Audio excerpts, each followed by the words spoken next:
is the head of the HOOCH, the second biggest race in the country. Head of the Charles in Boston is number one. So there's several thousand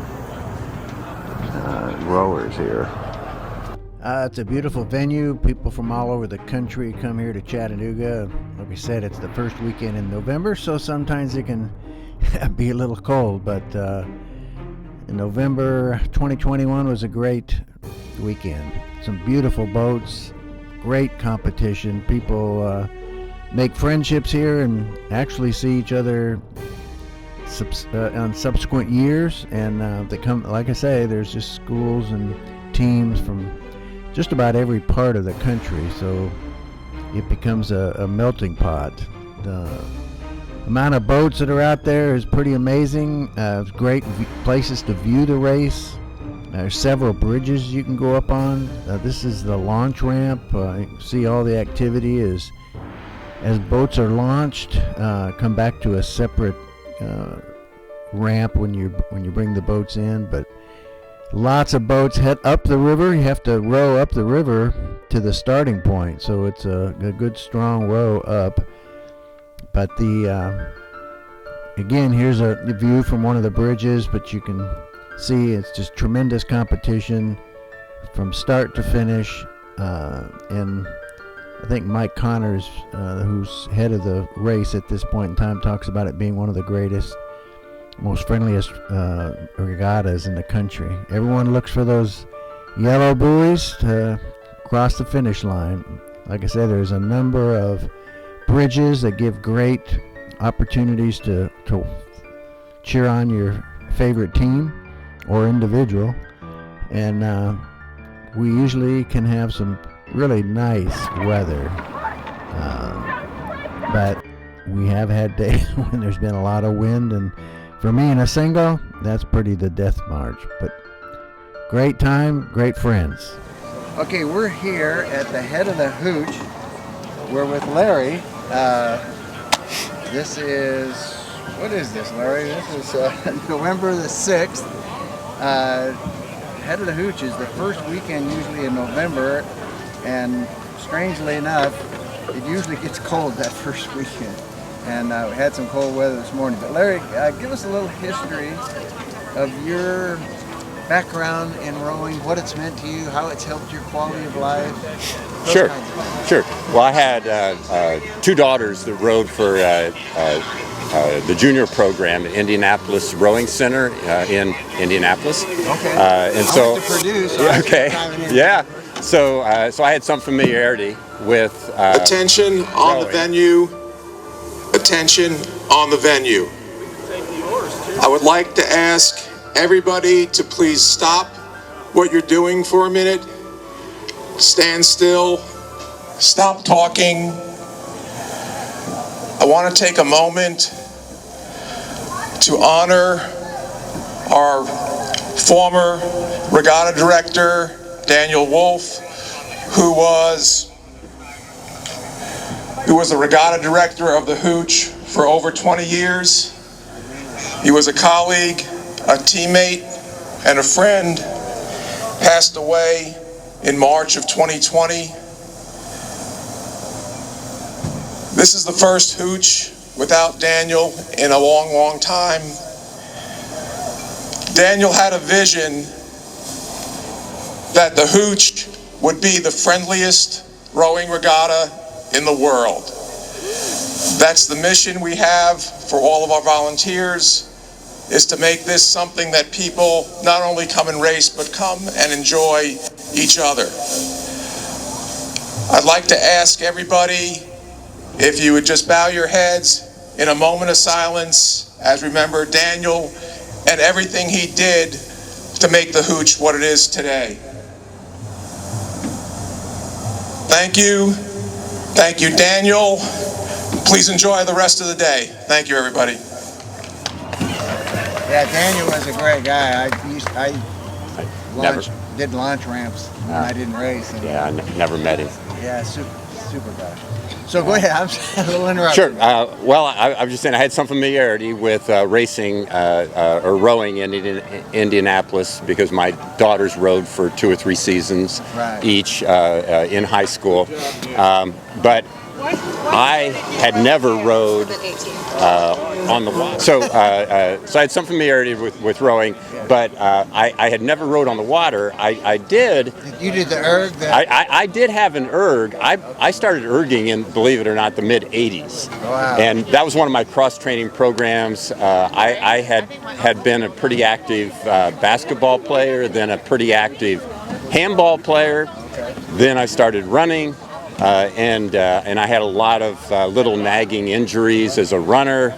Through all of that, I continued off and on to do the erging, and I think it's the best machine for all around. I felt my strongest in any of those other sports when I was doing more consistent erging, and so I had a few friends that had daughters at IRC as well that rode on the Masters program, and they introduced it to me then, and that was about 7 years ago. Have you ever been to Crash B? Yeah. Oh, not at Boston. We have a regional version of that in Indianapolis every year. So yeah, I'm under 7 minutes. So that's good. Under 7 minutes one time. I'll never do it again. Yeah. But I've been to the world's. Well, that was a couple years ago, and we didn't do it last year, so I'm probably well over 7 minutes now. What is your age, by the way? 66. Great. So. You look great. Yeah, thank you. But that's one of the things you mentioned, the benefits or why row, and the fitness thing is great. When I was running, I actually kept track of all of my weekly training and whether I had to back off or not. And I did the same thing. Yeah, and in running, probably a third of the time that I was training, and I trained hard, but about a third of the time I would have some sort of little injury where I either had to stop running or slow down. I've had, in the 7 years I've been rowing, and I do the indoor training as well. We train 3 days a week indoors, 3 days a week outdoors. I've had 0 injuries. There's been nothing that has slowed me down at all. So it's that that fitness component, but also the competition. I mean, we're out here today. We have a large contingent of rowers that came here. What are your events? My events are, we just finished the men's 4, so the men's Masters 4. We have a mixed Masters 4 that I'm in at the end of this day, and then tomorrow we have a mixed Masters 8. So 3 races, yeah. So, and that's another aspect of this that I have really enjoyed is, being part of a team. You're in the boats, you train together, you compete together. We do some socialization together, so it's that overall fitness, the competition, and the camaraderie, being part of a team. Those are all. It motivates you. Yeah. Those are all things that I really enjoy. So I get a lot out of it. Have you found any event in your life where being in shape has had an impact on that issue? I don't know. I've had both knees replaced and the rotator cuff, and having a high degree of health definitely helps when you go into those problems. I haven't. I've been very lucky. I've been blessed. Although I did fall right on my face on the concrete about a month ago, and I don't understand how I didn't really get hurt. But no, I've been pretty lucky overall. I haven't had any big physical issues at all. The advantages that I get out of it are that I have a very active daughter, and her and her husband and I can go out and do a 10-mile hike in the Smoky Mountains, and basically I can do whatever I want at this point, and so I'm that's the big payback for me. So what would you say to that person on the couch that just says, "Oh my gosh, I don't know, I'm way overweight and I've not done anything, I just can't"? You got to give it a shot. I mean, we have a runner a rower that just completed the Learn to Row. He rowed a regatta with us just last month in Nashville. He showed us some pictures of his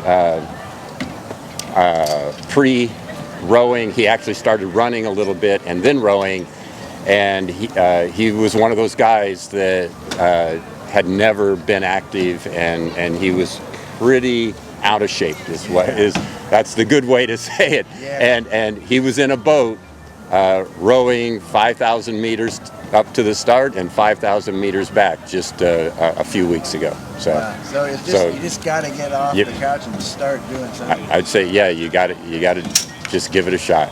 And we always like to ask people, what drives you, what's important to you, what you have a belief system, something that's strong in your life. Is there anything that you could communicate? I think the thing that is most important to me is my health, and I don't know where I got that, but that's just I've always been concerned about my health, and I've had relatives that haven't been as concerned about their health, and so I've looked at that, and I said, I want to be as active as I can, as healthy as I can for as long as possible. Yeah. So I'm with you.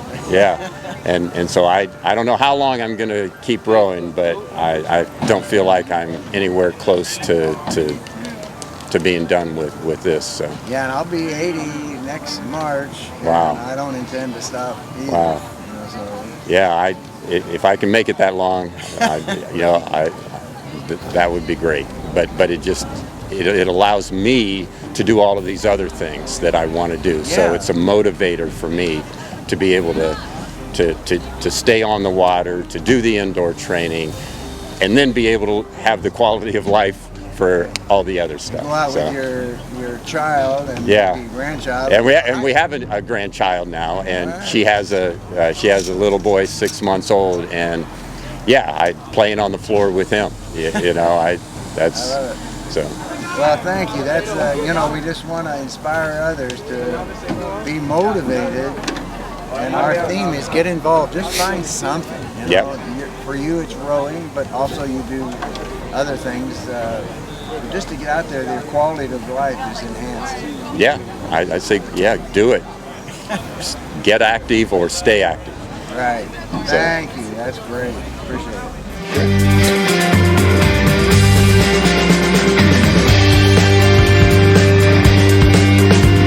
We want to thank you for watching RedefiningAging.us. I'm John Disterdick, your host. And our goal for the series is pretty simple. We just want to enhance the quality of people's lives. So if you know of an event that you think would be one for good for us to cover, please fill out the form on our website, and not only the event and what it is, where it is, when it is, and if there's a person you know that you think would be a good person for us to do a testimony on in some event, please let us know. And if you want a fuller description of my testimony, you can either go to johndisterdick.com and look under ministry, or you can go here at redefiningaging.us. We appreciate your viewership. God bless, and hope to see you on more shows.